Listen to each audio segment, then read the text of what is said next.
Alright, ready to get on it?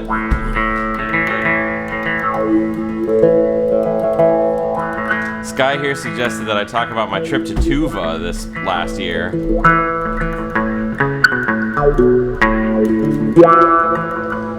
I think maybe it makes more sense to just kind of reflect on a few pieces of the last 2 years. I probably need to do a few talks reflecting on all this stuff and maybe like a big post of some kind.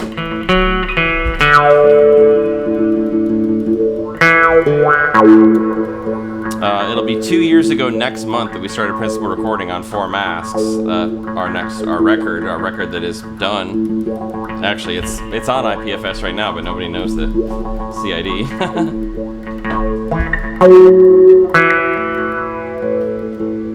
I'm still like massaging the metadata, you know.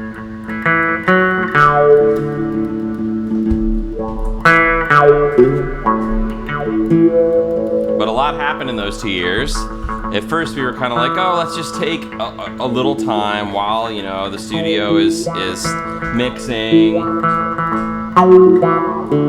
figuring out what, if any dubs we need, you know, all that stuff, and build some tools for it. And 2 years later, that has spawned into building something that now we're talking about as if it's possibly a global critique to the music industry, something that we imagine replacing the streaming model altogether.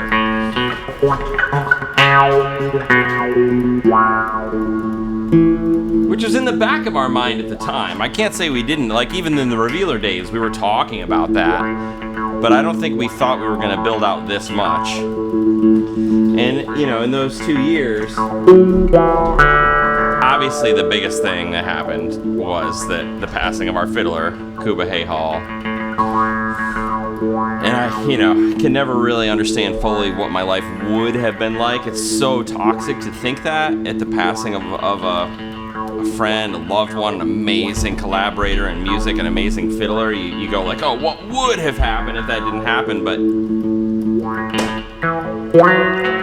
by using that like hypothetical, by saying would there, you're like denying part of Kuba's existence, right? The reality is that Kuba chose to leave this world. And so when we say what would have happened otherwise, we're like jumping to deny his influence on his own situation, you know? Right. It's totally like an illusion. Yeah. Right. It's a particularly toxic variety of illusion, too. So what did happen is that we,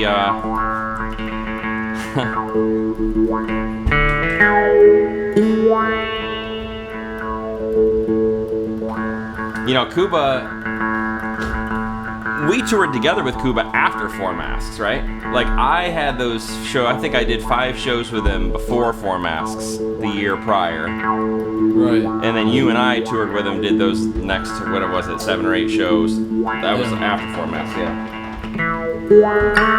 And the funny thing is, because Four Masks wasn't then and still isn't now released, probably the person who knew them best on planet Earth was Kuba. Because he listened to those bounces from the studio hundreds of times. Oh, in his sleep, in his waking state, in all the states. And he essentially committed all the fiddle solos in the whole record completely to memory. Yeah. God bless Kuba. Which was weird for him to do. I mean, you know, we made fun of him all the time when he was on this world. For that, you know, we thought it was an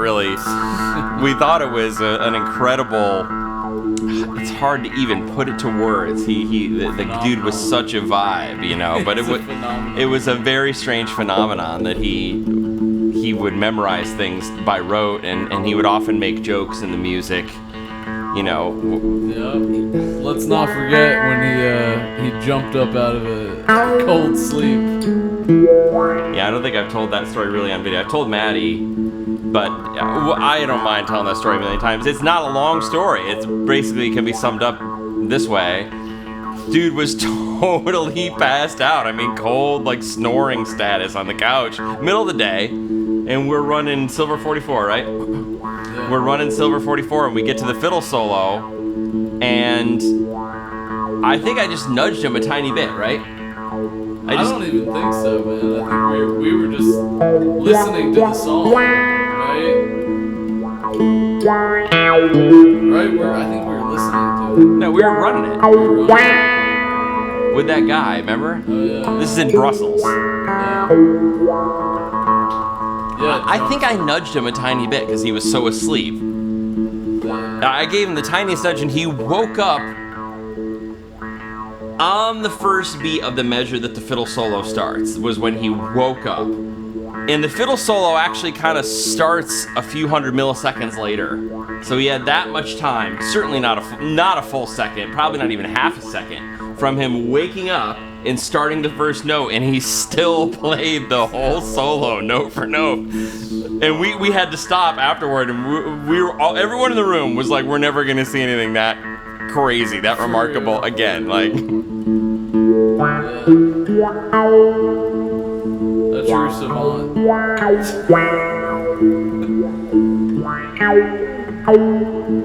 so the big challenge, of course, has been like staying in this world and being here and understanding who we are now that Kuba's gone. And that wasn't something we expected to have to do in the wake of Four Masks. We thought we were going to get it out, and Kuba was probably going to become our regular touring and studio fiddler. And so it's like a big part of the reason it's taken 2 years is that whole thing, you know.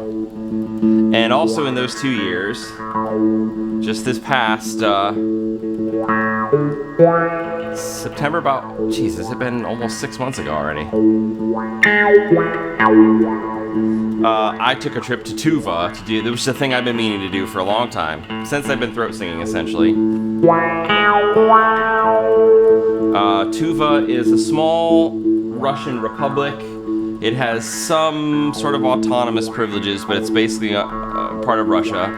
It's just northwest of Mongolia, like south central Siberia. I need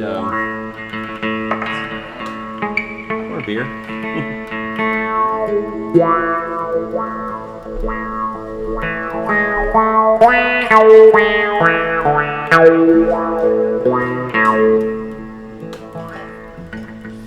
So I made all the arrangements to go. I had been talking with Radik Toulouche, one of my favorite throat singers, a really well-known throat singer, and it's great because he's so talented. He kind of, in my mind, really deserves to be the face of throat singing in some senses. He's just a great musician. And it turns out a great dude. Intense, though. Intense. Not always easy to get along with. But he deserves, you know, the respect and deference of the people around him in some sense. He really is a master of this traditional style, this fairly obscure traditional style.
So I made these plans to go, and this required me to go to Russia, to enter through Russian, you know, the international accoutrement of the Russian border, you know.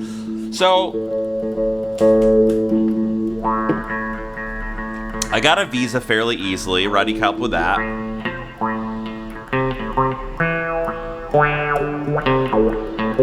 I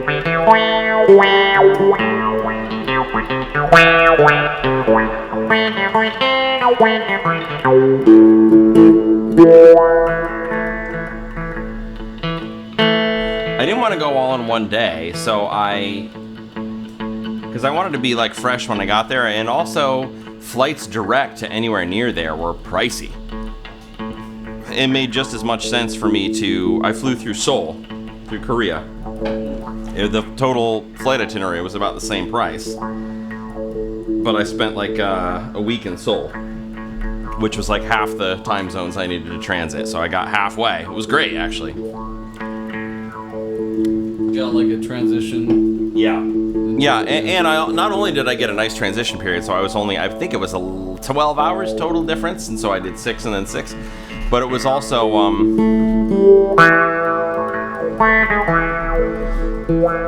interesting to just be in Seoul and see the local music scene there. I've never really talked about that either, but I did a little tour of the local music scene. Picked a few with a couple locals there.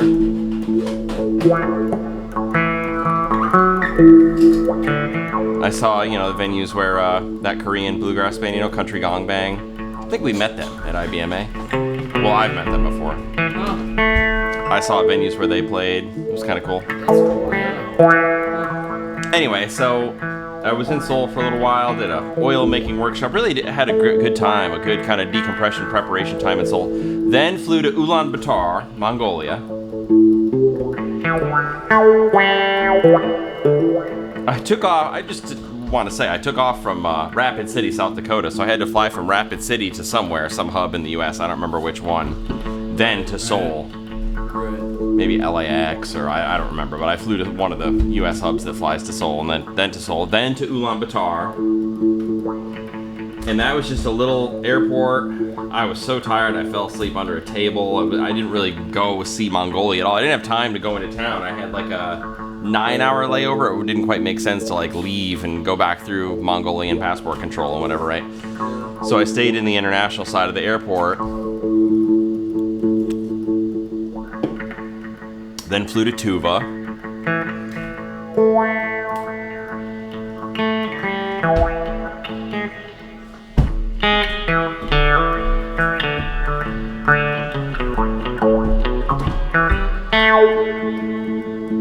I don't want to go too long and hard into the story of Russian passport control and stuff, because I've already written that down and I want to publish the written version. Yeah. But it suffices to say, the thesis of it in many ways, and this is the middle of the story if you want to read it, because it went on for hours. I was interrogated for about, I think, 4.5 hours total. The thesis really for me is that there is no more attentive audience than like the Russian state when you're like going through passport control and they're furiously taking notes and like, interrogating you. Because the thing that changed the whole timbre of the thing, it was like, I don't think they ever really thought I was a spy. Maybe they did. Maybe they 30% thought it was possible. But definitely they 100% had to like act like it was possible to report to somebody in Moscow, right? Because I'm flying through a little airport, Kisel. I flew Ulaanbaatar to Kisel, so it wasn't like I was going through Moscow or St. Petersburg or an airport that people usually transit frequently for international. It was like a little airport. It was, they're like, who the fuck is this, right? I get it, right? But then I busted out my mandolin. What were you gonna say? It all changed when you gave her the chills.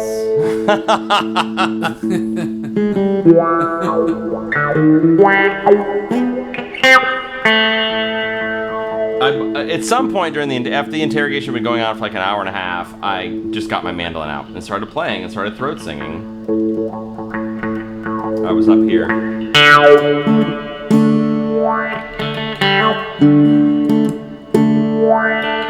D, I remember, because I was doing that, what I now call the step kadagada.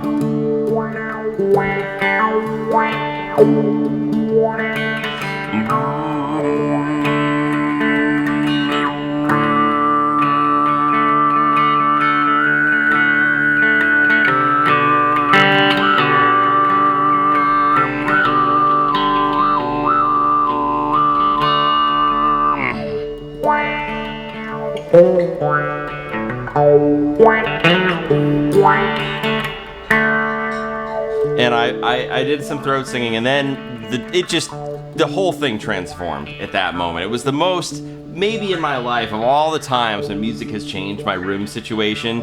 I can't say this is the most significant, but it's definitely tied for first. Yeah. With whatever else, a few other times.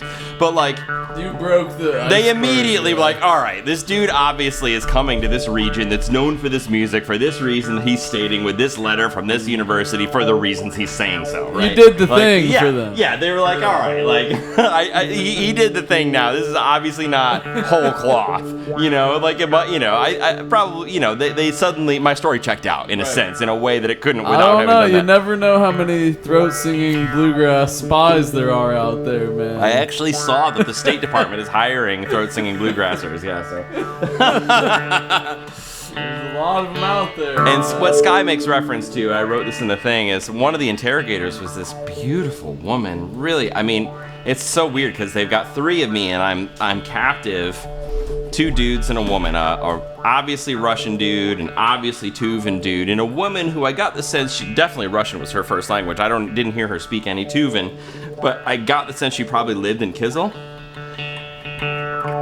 and probably had been somewhat imbued in Tuvan culture, but I think she looked like ethnically Russian and spoke Russian. But she was just so beautiful and so like interested. You know, she was a really good at her job. I don't really believe in her job existing, but I like respect that she was like really wanting to get information out of me, you know.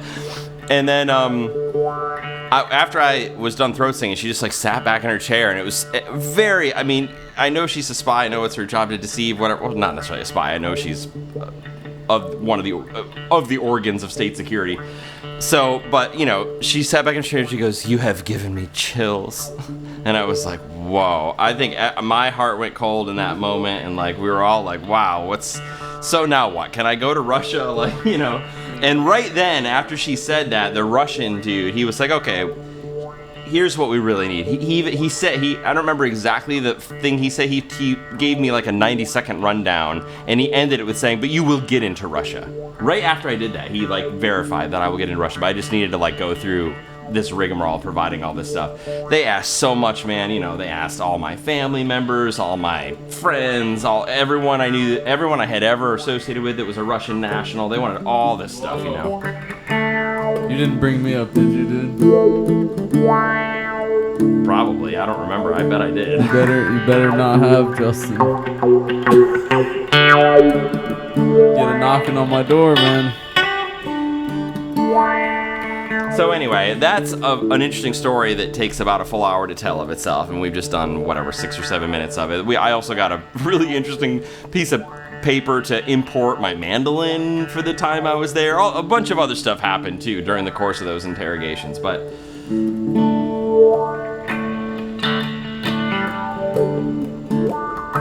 what I actually more want to talk about, I had a beautiful time on the steppe. I made a bunch of recordings out there. I ended up getting sick, terrible illness like in my face.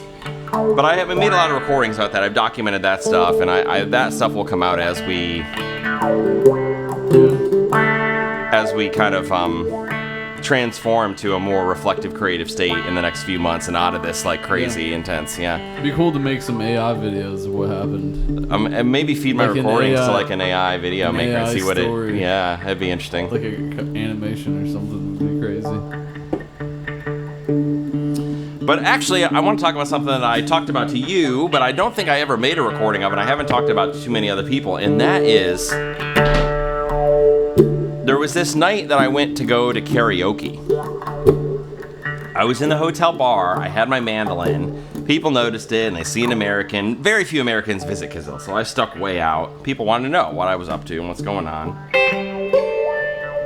And they were fascinated by the mandolin. They don't see a lot of instruments that are associated with, you know, Americana or even Europe for that matter, right? Yeah. Kizil's pretty isolated. Yeah.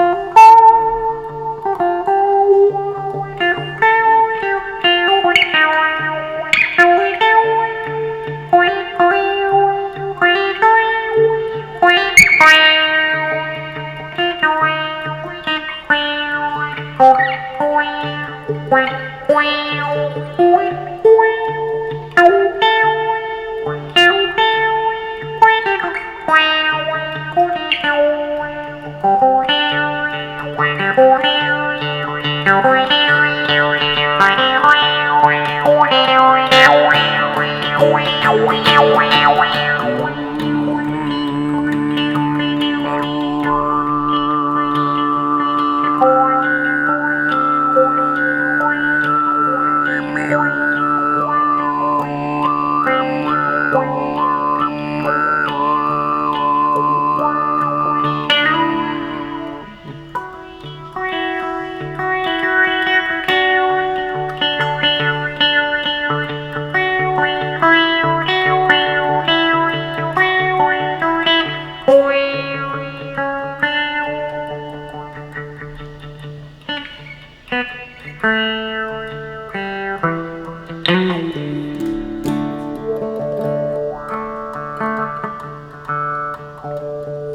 So I played my mandolin in the lobby for a bit for these folks, and they were all like, a little crowd formed. And they were like, come sing karaoke with us, And I was like, all right, sure. This is an experience. Let's go sing karaoke in Kizzle. I don't really particularly care for karaoke and whatever, but this group of Tuvans, and a lot of Tuvans, there were a few, most spoke zero English. Very few Tuvans that I came across spoke any English, and those that did really wanted to practice. It was probably 1 in 7 spoke some English and really wanted to practice. Yeah. Not a lot of in between. A lot of times you go to a place and you find a spectrum. This was like people who spoke no English and people who spoke a little and wanted to practice, And I wanted to learn little bits of Tuvan, and I did. I kept learning little vocabulary words every day, I think I've lost basically all of it now.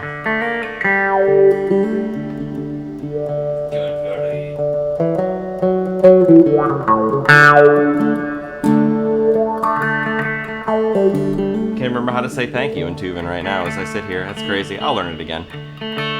It'll stick better the second time and then better the third. But, Radek was terrified. He was sending me messages, and he was really concerned that something was going to happen to us out in Kizzle.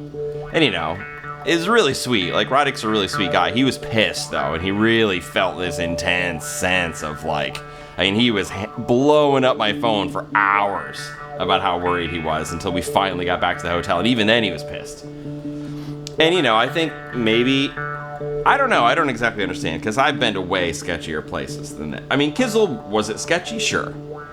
But, it wasn't Cape Town. I mean, I love Cape Town. I love the sketchy parts of Cape Town. Beautiful people there. But the security situation of Cape Town is very palpable. Armed robbery at a moment's notice is very possible, right? This wasn't like that. It was sketchy, but not top 5 sketchiest places I've been in the world, Not about to be mugged. No, I don't mean, I was with a group of people, and, no, I wasn't about to be mugged. They weren't teenagers or anything. Is this Amsterdam? Yeah, even Amsterdam. Sky is bringing this up because he got mugged in Amsterdam. Yeah, Kizzle didn't feel any less safe than the sketchier parts of Amsterdam. Maybe. It was very different, right? Because it was kind of second world. Beautiful, though. I love Kizzle. Kizzle is such a vibe. Awesome music and people having fun everywhere, and beaches along the river, and just great. And it was, we went to the Buddhist temple there, which was truly incredible. It really, I think one of the defining, you don't notice it maybe all that much. If all you travel in the world are places that are predominantly have a Abrahamic cultural vibe about their religious background, right? I mean, obviously in the US it's mostly Christian, although you can go places where you feel a stronger Jewish vibe. And probably even Dearborn, there's places where you can even get a very strong Muslim vibe as the sort of strongest cultural background. But I think this was one of the only times I've been to a place, Tokyo, not the only time, but one of the only times that I kind of really felt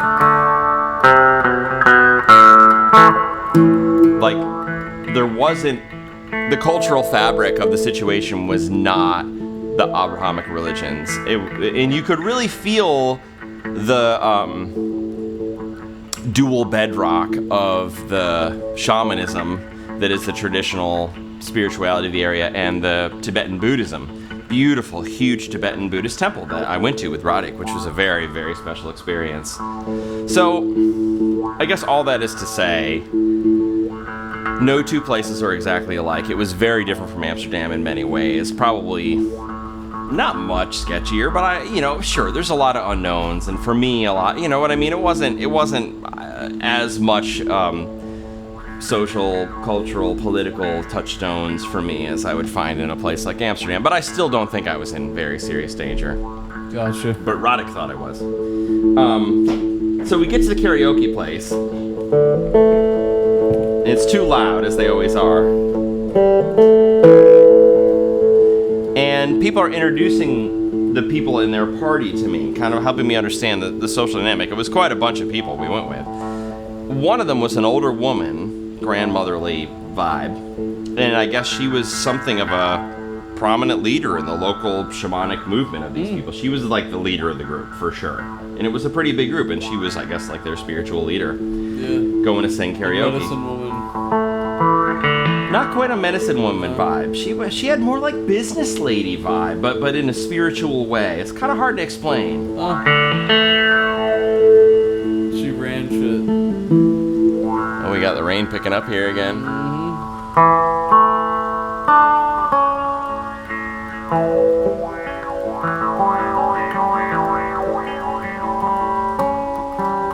So here's the really funny part of this whole encounter. The part that really I returned with a changed heart in a small way is that she wanted to sing karaoke. That she was going through the YouTube karaoke, stock karaoke stuff. And somehow, we actually probably need to investigate this. I don't understand how YouTube is sort of partially blocked there, because I would assume the TLS termination for if you're in Russia happens outside Russia. So how do they partly block things? There must be some kind of weird traffic shaping. I never found out about that, and I'd still like to. And maybe I'm just naive. Maybe that's the norm, and I don't know about it. It's very possible. I haven't paid much attention to that like state level, security craft in the past few years. So, but YouTube was palpably partially blocked there. You could sense it. Including a lot of Tuvan cultural artifacts on YouTube were blocked. And this lady, this shamanic grandmotherly lady, immediately knew how to open up a terminal on her computer, spin up a VPN, and get the content from a server outside Russia. Like, it was part of her everyday tool chain, Right. And, that was remarkable. That set some wheels in motion in my mind that I think have provided momentum for where we are today as far as this decision to release 4 masks via IPFS and BitTorrent and go a little further afield of Spotify and the streaming model than we initially intended to go. We initially intended to kind of build something that would plug into the existing system, and now we're building something not to say we won't ever release it via that system. I'm sure at some point we will, because that's part of free music, as it can go even in the corporate crappy places. But I think we've built far more in parallel than we were imagining at the time, and I think for me a part of it was seeing that. In fact, I think in many ways there was a rejuvenation of the trajectory of spirit for me that I had lost since Kuba's passing, that came via these sort of small, different kinds of observations in Tuva. And,